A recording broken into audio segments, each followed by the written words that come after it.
All right. Dan, I'm going to give you the 2-minute timer. Go ahead and introduce yourself. Good afternoon. Thank you very much for being here. Thank you to NIF. I love the words Freedom Fighters, because that's what we really are doing right now, is we are fighting for liberty. My name is Dan Wilson, and I am running for sheriff.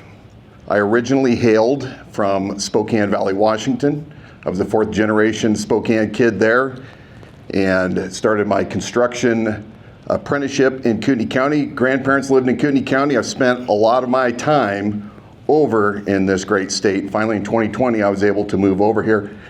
We were planning to move prior to the pandemic, and then this thing called 15 Days to Stop the Spread made me have to pull my house off.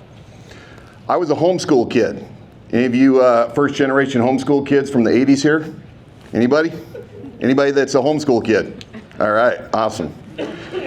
I was a kid that was homeschooled from 1984 to 1993, and what homeschool gave me was the ability to really dig deep into the founding of this country and to love the message of liberty without compromise. I started a construction company about 25 years ago. I have 2 commercial construction companies that are now located in Idaho. We are a commercial general contractor as well as a commercial cabinet shop. And about 2011, with both my businesses doing quite well, I was able to go back and pursue something that I always wanted to do, and that was law enforcement. So I was accepted into the Spokane Police Academy in 2011, served for 12 years in that capacity, retired last year.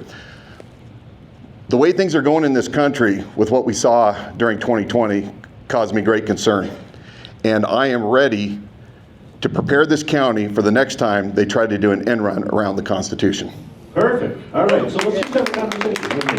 I'd love it. All right, so what will you do to protect my liberties and freedoms that the current sheriff has not or will not do? Everything's going to be, I guess, independent. Each story is different. Overall, the sheriff, as the chief law enforcement entity in the county, elected by the people, will elect me to secure everyone's right to life, liberty, and property. And what does that mean? That means the sheriff is the first and last line of defense for the people. The founders, in all their brilliancy, when they formed our documents, those 248 years ago, they put forth a method to which we could keep all government in check. And they knew that we needed to separate the powers not only from the 3 branches, but also vertically. And Hamilton said it best in Federalist 85 when he said, "We can rest securely in the disposition of the state legislatures to erect a barrier between the national government." And as a sheriff who is in charge of protecting everybody's rights, as found in the Bill of Rights, his job and my job will be to make certain that all of my deputies that are serving you, the people, and each police agency that works inside Kootenai County gives everybody equal protection under the law, period. And that's what you can absolutely believe is going to happen when I am sheriff. Thank you. I've heard you mention liberty without compromise. How have we been compromised in Kootenai County? What will you do as sheriff to help us, or reverse if possible, all that has been done? I think that's what it said. In 2020, we saw an attempted end run around the Constitution. Would you agree with me? COVID. We saw it not only at a federal level, we saw it at a state level, and we saw it at a county level as well. How many of you experienced government oppression in 2020? Show of hands. Everybody. How did that happen? How did we, the people, allow this to happen? We acquiesced to those that were in power, to non-elected bureaucrats in many cases, that told us, in an emergency, your rights are suspended. And it happened right here in Kootenai County, did it not? Yes.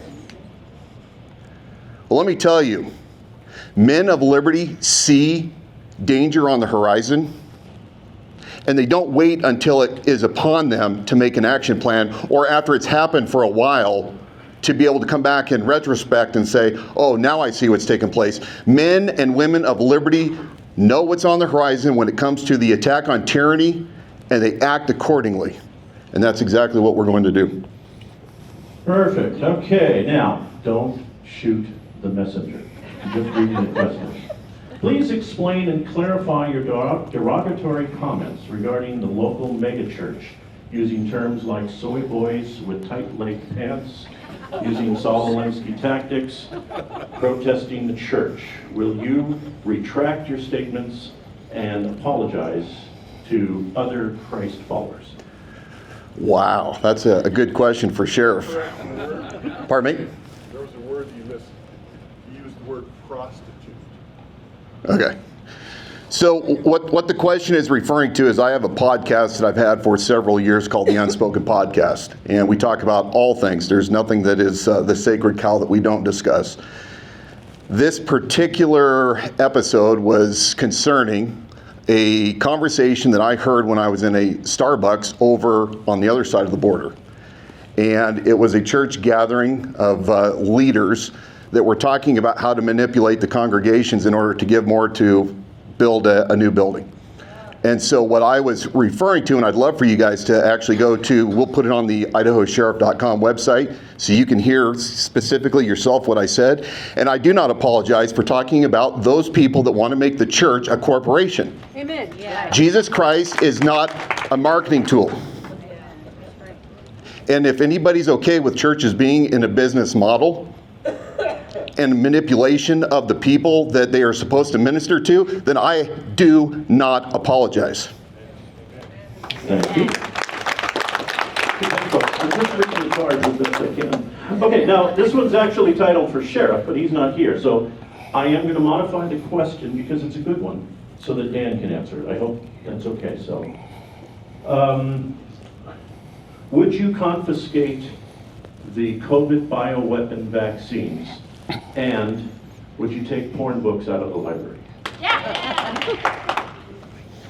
The only way a sheriff can come in and take books out of the library is if there's a law that allows him to do this. One of the things that I'm concerned about is, as a sheriff who protects all the people's rights to life, liberty, and property, the state legislators are the ones that make the laws that the sheriff carries out.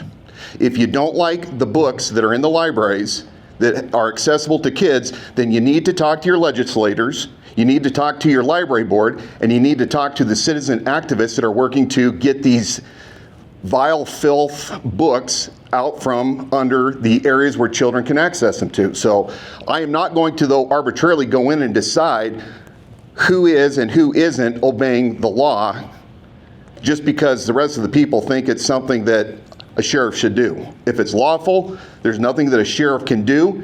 If it's unlawful, then we can do something. Also, everything starts out with an investigation. Somebody makes a complaint. Depending on the jurisdiction, that is where an investigation starts, and then upon the conclusion of the investigation, we learn whether or not any lawful action has to take place. So if people want me to come in and bully others that you don't agree with, and it's not lawful, then I'm not going to do that. Okay, so we've got time for one more question, and then we're going to let you wrap it up here. So, do you think Kootenai County has an issue with human trafficking? And if so, what would you do about it if elected? I absolutely do believe that there's a problem with human trafficking. The FBI only recorded one incident in 2022. We're in a county of 170,000 individuals next to a county of 550,000. We have I-90, 395, Highway 95, major casinos. The border is wide open. I've been down there to the Arizona unsecured border back in January of this year. Yes, there is human trafficking here. And the reason that we are not finding it is because we're not looking for it. And I would contend the reason we are not looking for it is because we're worried who we're going to catch in the net.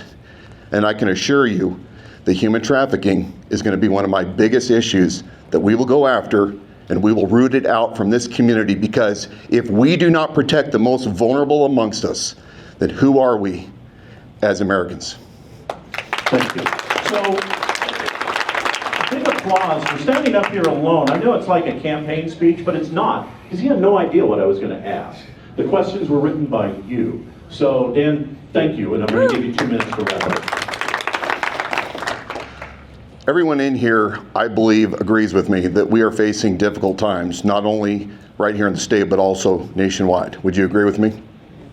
We're not stupid. We see what they're attempting to do. The United States government is aiding and abetting the invasion in our country. The globalists are in full swing with the neo-Marxists attempting to take away the very liberty that our fathers promised us. And we have very difficult times ahead if we are not united as a community. And when I am in office, the very first thing I'm going to do is I'm going to form a citizens posse where we unite everybody together to prepare this county for any man-made and or natural event. But here's the thing, I want you all to remain hopeful, because we did not descend from fearful men. We descended from men who understood the times and they acted accordingly, and they pledged their lives and their fortunes and their sacred honor. And it is now up to us to carry that same mission, to save this republic right here in Kootenai County, where we can show the rest of the world what a secure, God-fearing, red county looks like. We will be that shining city on a hill for the rest of the country to see what a community joined together in the cause of liberty without compromise. And I want you to join me, please, shoulder to shoulder.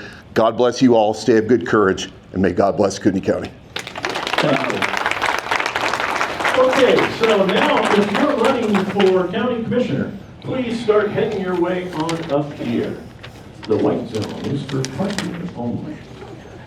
So, you know, one of the